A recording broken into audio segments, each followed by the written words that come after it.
नमस्कार। संगम किस किस चीज का संगम? नदियों का संगम।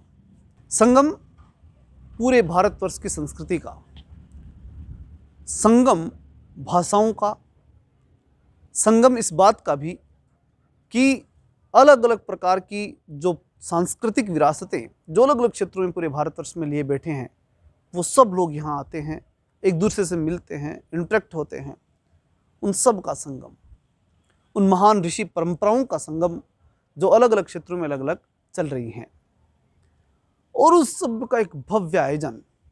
और उस भव्य आयोजन के समय हम सब देख पा रहे हैं कि इतने भव्य और विशाल आयोजन में एक छोटी घटना हुई और उस घटना के बाद थोड़ा सा विचलन और उसके बाद पुनः वही विशाल पहाड़ की तरह जनसंख्या।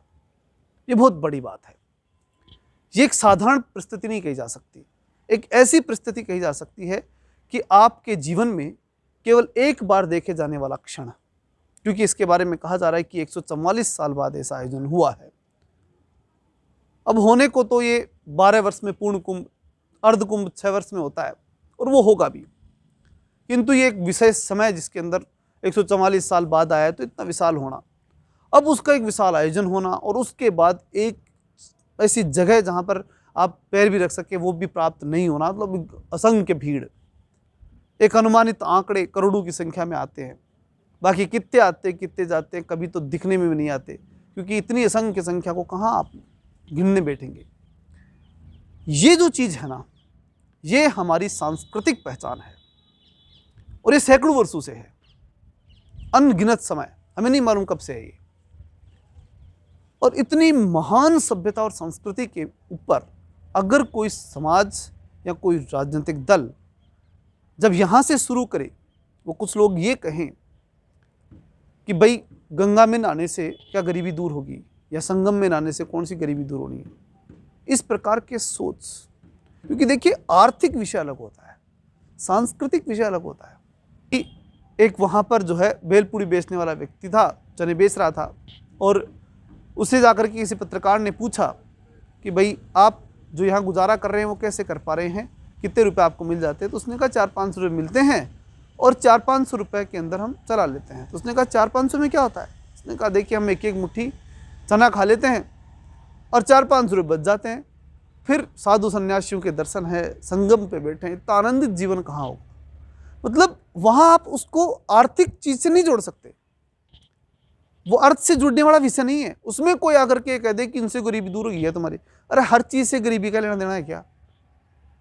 जीवन केवल और केवल पैसे के लिए नहीं जाता। वहाँ जो सैकड़ों हजारों लाखों की संख्या में जो नागा साधु और विभिन्न प्रकार के साधु सन्यासी आते हैं, क्या वो पैसे के लिए आ रहे हैं? उनमें से एक वो IIT बाबा, वो तो पैसे छोड़ छाड़ गया है। इन चीज़ों में जब आप अर्थ देखना शुरू करते हैं ना, तो आप खुद व्यर्थ हो जाते हैं। यहाँ अर्थ का कोई लेना देना नहीं है, ये आस्था और संस्कृति का एक ऐसा विशेष संगम और विचार है जिसमें आपको ये जो अर्थ वाली बातें हैं ना, वो लानी नहीं चाहिए, क्योंकि लाते ही समझ से परे जाती है कि यहाँ पर यार पैसे का क्या मतलब है, ये बात पैसे की हो ही नहीं रही, क्योंकि ये तो 1-1.5 महीने का प्रोग्राम है, फिर पैसे पैसे कमाते रहो। हर व्यक्ति के जीवन में बाकी चीज़ें बार बार नहीं आती। तो इस प्रकार से उन चीज़ों को समाहित करके उस सांस्कृतिक महापर्व का महत्व कम कर देना, ये शायद कुछ लोगों के बहुत ही नकारात्मक रवैये से होता है। जब कुछ हो रहा होता है ना, उसको सकारात्मकता की ओर ले जाने का प्रयास करना चाहिए। एक विषय जरूर हम सबके सामने उसमें आया और हम सब ने देखा, उसकी आलोचना होनी भी चाहिए थी, वीवीआईपी। वीवीआईपी का विषय समझ में आता है कि भाई वीवीआईपी क्यों कोई व्यक्ति, और उस व्यक्ति को जो है इतना विशेष संरक्षण देते हो आप और बाकी आम जनता को नहीं देते हैं, ये विषय भी समझ में आता है। लेकिन उसके लिए जरूरी है, ये बात पे में सबके समझ में आती है कि अगर वो वीआईपी लोग जो जिनके प्रति लोगों के प्रति ज़्यादा मतलब अट्रैक्शन है, लोग उनको ज़्यादा पहचानते हैं, मानते हैं, तो भीड़ हो सकती है, भगदड़ हो सकती है, गलत रूप में वो सामने आ सकता है। अगर कोई जो है जानकार या बहुत प्रसिद्ध व्यक्ति अगर भीड़ के अंदर जाएगा तो निश्चित रूप से उसके प्रति भीड़ हो जाएगी, तो और भी ज़्यादा प्रकार का माहौल बिगड़ सकता है। इसलिए ज़रूरी था कि उसको अलग से कर दिया, ऐसा मानना चाहिए। अब उस पर और विचार हो सकता है, चिंतन हो सकता है, सारी बातें हैं, किंतु महत्वपूर्ण है कि क्या हम उस सांस्कृतिक पर्व को, उस सांस्कृतिक महानता को इन छोटे छोटे विषयों से क्या उसका महत्व कम नहीं कर देते? क्या हम ये नहीं कर देते कि हम ये विषय रोज नहीं आते? जब बहुत से लोग कहते हैं कि भाई जो कुंभ की जो नक्षत्रीय परंपरा के अनुसार, जो कि ज्योतिषीय परंपरा है, उसके अनुसार 6 साल में अर्धकुंभ आता है, 12 वर्ष के अंदर पूर्ण कुंभ आता है, और 12 × 12 बारंबार 4400 144 साल बाद में जो महाकुंभ आता है। अब ये आता है, ये ज्योतिषीय गणना से आता है। अब जब ये आता है तो निश्चित रूप से जनता को ज़्यादा प्रभावित करेगा, पब्लिक को ज़्यादा प्रभावित करेगा, आकर्षित करेगा, और लोग जो है निश्चित रूप से भीड़ की भीड़ वहाँ जाएगी। तो ये क्या अब 144 साल बाद में नहीं आएगा? इससे पहले तो नहीं आएगा ना, 144 साल बाद ही आना है, तो निश्चित रूप से आकर्षण होगा। अब इतनी भीड़ को मैनेजमेंट करते समय अगर थोड़ा सा मिसमैनेजमेंट हो जाए, और उस मिसमैनेजमेंट से जो मरे, वो बिल्कुल हम सब जानते हैं कि मरे, उनकी जो है उनके प्रति संवेदना, और हम सब कुछ ये मानते हैं कि वो बहुत गलत घटना थी, इससे गलत घटना हो ही नहीं सकती, और नहीं होना चाहिए था, 1% नहीं होना चाहिए था। लेकिन अब उस पर अटकना ये गलती, क्योंकि अब पब्लिक तो जा रही है, उतना होने के बाद भी जा रही है, तो उसका मैनेजमेंट तो करना पड़ेगा। और अब जो इतना मैनेजमेंट हो रहा है तो उसमें किसी व्यक्ति का मनोबल तोड़ना बहुत बड़ी गलती है। वहाँ हमें या हम सबको एकात्म भाव के साथ उस सांस्कृतिक पर्व को पूरे होने तक इंतजार करना चाहिए। आलोचना का समय तो खूब पड़ा है, कर लेंगे आराम से, अभी तो उसके ऊपर ही ध्यान देना चाहिए। और हमारी सबकी जिम्मेदारी बनती है कि हम आसपास में अगर कोई व्यक्ति जाना चाहता है तो उसकी सुरक्षा की ध्यान रखें, उसकी सुविधाओं की ध्यान रखें, अगर हम उसका कुछ सहयोग कर सके तो वो करें, जितना हो सके उन चीज़ों पे ध्यान दें। और इस पर्व के अंदर कई वर्षों बाद जो विषय आया है और कई वर्षों बाद आगे आएगा, अगर कोई जा ही रहा है, आस्थावान व्यक्ति जाते हैं, कोई भीड़ में इतना कुछ नहीं है। हाँ ये ठीक है, कई आलोचक ये कह सकते हैं कि कोई जेब काटने भी जा रहा होगा, कोई मजे लेने भी जा रहा होगा, वो विषय होते हैं, वो हर जगह होते हैं, लेकिन आस्था के पीछे है ना सब कुछ। अगर आस्था नहीं होती तो ये भी नहीं होते, और जब आस्था है तो होने दो ना।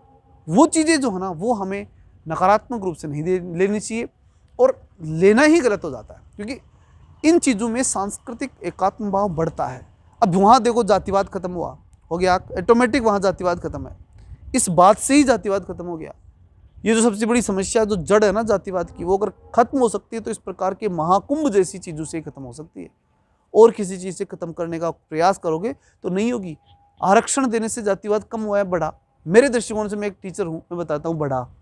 बहुत से वर्ग जिनको आरक्षण नहीं मिला, उन्होंने हमेशा दूसरे वर्गों के प्रति नकारात्मक भाव रखा, और जिनको मिल गया उन्होंने उनके प्रति नकारात्मक भाव रखा। एक दूसरे के प्रति खिंचाव भी बढ़ा, कम नहीं हुआ, वो बढ़ाई, और वो बढ़ा तो मनु के अंदर एक दूसरे से बंटवारा ही बढ़ा। तो क्या एकात्म भाव आ सकता है? क्या नहीं आया?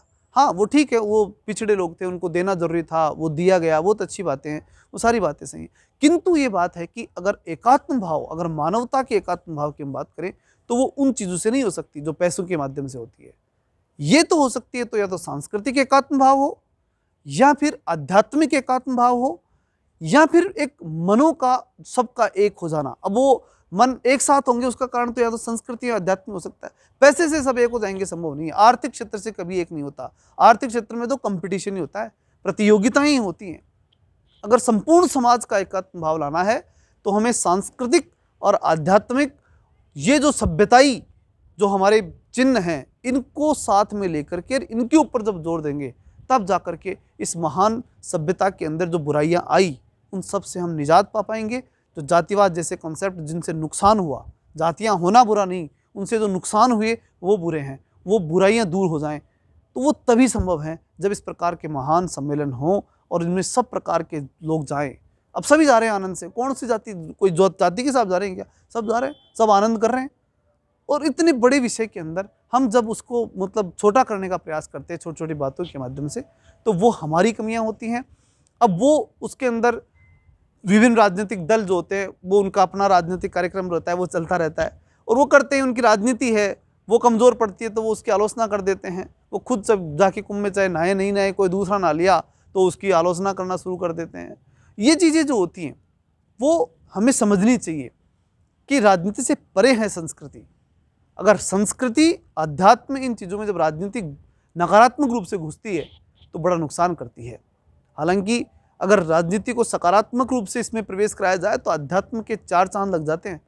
अब आप सोचिए कि वहाँ पर जो योगी जी ने जो पैसा लगाया है और जो राजनीतिक रूप से उसे उच्चतम शिखर पर ले जाने का उन्होंने जो प्रयास किया है, और वहाँ इतना पैसा लगा उसे भव्य बनाने का प्रयास किया, वो राजनीतिक कारणों से हुआ। अब मान लीजिए चाहे कुछ भी हो, वो उस सांस्कृतिक रूप को बढ़िया से बढ़िया दिखा करके चाहे वो राजनीतिक लाभ उठाने की सोचे, कोई कहे कि भाई साहब लाभ उठाते हैं वो तो हिंदुओं को एक करके, हिंदुओं को ज़्यादा विशेष देख करके उनके वोट लेंगे, हाँ हो गया, तो देख करके तो सभी ले रहे हो आप, राजनीति वाले तो सारे कर रहे हैं ना, गलत कहाँ हुआ, उसमें तो कुछ गलती की बात ही नहीं है। अगर आप अच्छा काम करके फिर वोट ले रहे हो तो गलत क्या है, गलत होने का काम ही नहीं है। इसलिए इन चीज़ों को नकारात्मक नहीं लेना चाहिए। हमारी संस्कृति सभ्यता जितनी विकसित हो सके, जितनी महान हो सके, वो ही हमारे जीवन का आधार है। जीवन तो आएंगे जाएंगे, पैसे अर्थव्यवस्था सब आएंगी जाएंगी, लेकिन वो संस्कृतियाँ जो हज़ारों सालों से आ रही हैं, लाखों करोड़ों समय से, जो हमें जानकारी तक नहीं उसकी कि वो कब से आ रही हैं, तो उन चीज़ों को बचाए रखना ये बहुत बड़ी महानता की बातें मानी जाएंगी। चलिए मिलते हैं नेक्स्ट विषय के साथ, तब तक के लिए जय हिंद, जय भारत।